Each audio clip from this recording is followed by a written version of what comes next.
Hi guys, कैसे हैं आप सब लोग। आशा करता हूँ आप और आपके फैमिली में से लोग बढ़िया होंगे। दोस्तों, हम आज आपके लिए एक और आईपीओ रिव्यू लेकर आ रहे हैं। एक ऐसा आईपीओ जो 27 मार्च को ओपन होकर 3 अप्रैल को क्लोज हो रहा है। जिसमें अलॉटमेंट की बात करूँ तो ये आपको 5 अप्रैल को मिलने जा रही है। अगर मैं लिस्टिंग की बात करूँ तो ये 8 अप्रैल 2024 को लिस्ट हो रहा है। जी हाँ दोस्तों, हम बात कर रहे हैं Yash optics and lens IPO के बारे में। तो इस वीडियो में हम टॉपिक कवर करेंगे यश ऑप्टिक्स लेंस आईपीओ जीएमपी के बारे में।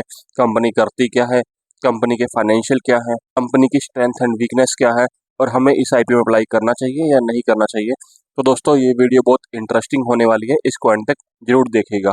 दोस्तों, अब बात करते हैं GMP for Yash optics and lens IPO. GMP basically क्या होता है, ग्रे मार्केट प्रीमियम होता है, जो लिस्टिंग के लिए जरूरी होता है। तो यहाँ पर जो जीएमपी चल रहा है ना, अप्रोक्सीमेटली 17 से 22 रुपये पर शेयर चल रहा है, जो अगर परसेंटेज में बात करें तो लगभग 21% बनता है।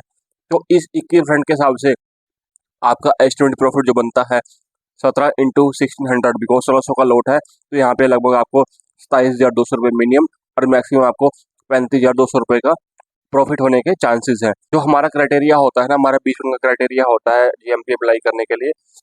लेकिन जो इस आईपीओ में जीएमपी चल रहा है वो लगभग 21% है, जो हमारे लिए काइंड ऑफ अच्छी बात है उस आईपीओ में अप्लाई करने के लिए। दोस्तों, अब क्वेश्चन आता है कि यश ऑप्टिक्स एंड लेंस है क्या और काम क्या करती है।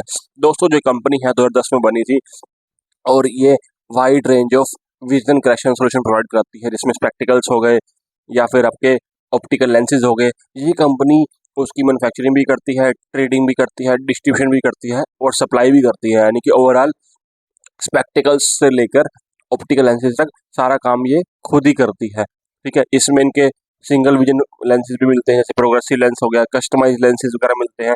तो इनके अलावा ये चश्मों के ऊपर डिफरेंट डिफरेंट टाइप की कोटिंग्स भी करती हैं आपकी रिक्वायरमेंट के अकॉर्डिंग। तो यहाँ पर देखा जाए ना, जो उस कंपनी की लोकेशन है ना, कांदीवली वेस्ट मुंबई में है और इनकी कंपनी की ऑल इंडिया प्रेजेंट है एंड डिस्ट्रीब्यूशन नेटवर्क है। दोस्तों, अब बात करते हैं इस कंपनी का आईपीओ में अप्लाई करने का मेन ऑब्जेक्टिव क्या है। जो पहला ऑब्जेक्टिव आता है ना, इनको मशीनरी परचेज करनी है अपनी एग्जिस्टिंग मैन्युफैक्चरिंग यूनिट के लिए। सेकेंडली, जो इन्होंने अपने कुछ लोन्स या बोरिंग्स ले रखी हैं, उनको उसको प्री पेमेंट करनी है। तो ये दो मेन ऑब्जेक्टिव हैं इस कंपनी के आईपीओ को लाने के लिए। दोस्तों, अब आते हैं इस कंपनी के सबसे इंपॉर्टेंट पॉइंट के ऊपर, यानी कंपनी के फाइनेंशियल के ऊपर। तो अगर फाइनेंशियल में बात करूँ ना पहले एसेट्स की, तो इस कंपनी के जो एसेट्स की वैल्यू 2021 में जो ईयर क्लोजिंग हुई है 1215 लाख रुपए थी, जो एक साल बाद बढ़कर 24 से 44 लाख रुपए हो गई। और 2023 में जो क्लोजिंग हुई है मार्च में, इनके जो एसेट्स की वैल्यू है 34 से 14 लाख रुपए है। और अगर बात करूँ ना, जो 30 सितंबर 2023 को जो क्लोजिंग हुई है, इनके जो एसेट्स की वैल्यू है लगभग लगभग 5412 लाख रुपए है। तो यहाँ पर देखा जाए ना, जो इस कंपनी के एसेट्स की वैल्यू है ना, वो ईयर ऑन ईयर बढ़ रही है, जो कंपनी के लिए काइंड ऑफ अच्छा साइन है। दोस्तों, अब बात करते हैं दूसरे फाइनेंशियल एस्पेक्ट की, जो था रेवेन्यू। तो इस कंपनी का 2021 में जो क्लोजिंग हुई थी, इसमें रेवेन्यू इसका 1498 लाख था, जो एक साल बाद ही डबल होकर 8986 लाख रुपए हो गया। 2023 में जो फाइनेंशियल क्लोजिंग हुई थी, इसमें इनका जो रेवेन्यू था वो 3980 लाख रुपए था। और जो अभी इनका करंट में सितंबर में क्लोजिंग हुई है 2023 के अंदर, उसमें इनका रेवेन्यू 1869 लाख रुपए चल रहा है। दोस्तों, अब आते हैं सबसे इम्पोर्टेंट पॉइंट के ऊपर, यानी कि कंपनी प्रॉफिटेबल है या नहीं, कंपनी प्रॉफिट कमा रही है या नहीं कमा रही। दोस्तों, प्रॉफिट की बात करें तो 2021 में जो कंपनी की फाइनेंशियल क्लोजिंग हुई है, उसमें इसको 106 लाख का प्रॉफिट हुआ था, जो एक साल बाद बढ़कर लगभग 6 गुना होकर 681 लाख रुपए हो गया।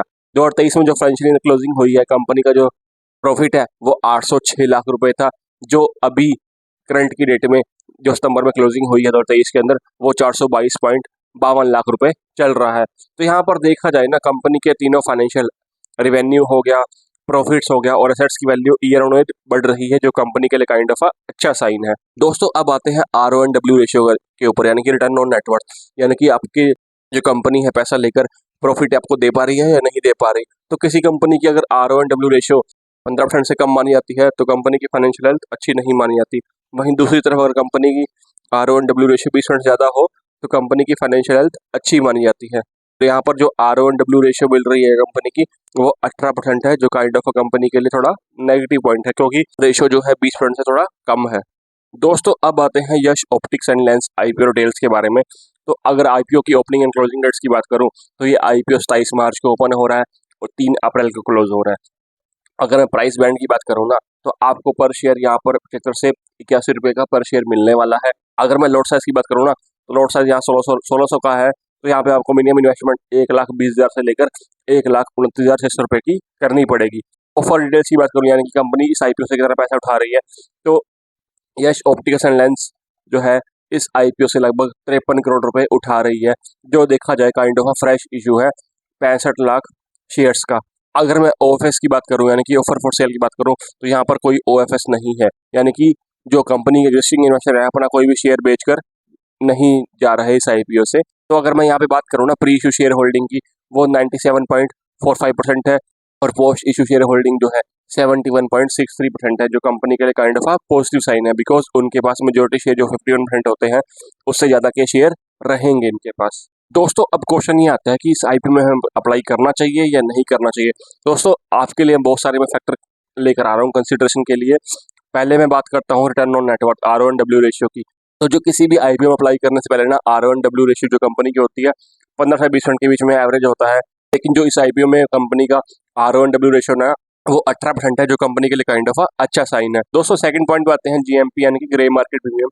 जो हमारा क्राइटेरिया होता है ना वो 20% मिनिमम का होता है, और यहाँ पे जो GMP मिल रहा है ना लगभग आपको 21% मिल रहा है, तो ये कंपनी के लिए काइंड ऑफ अच्छा साइन है।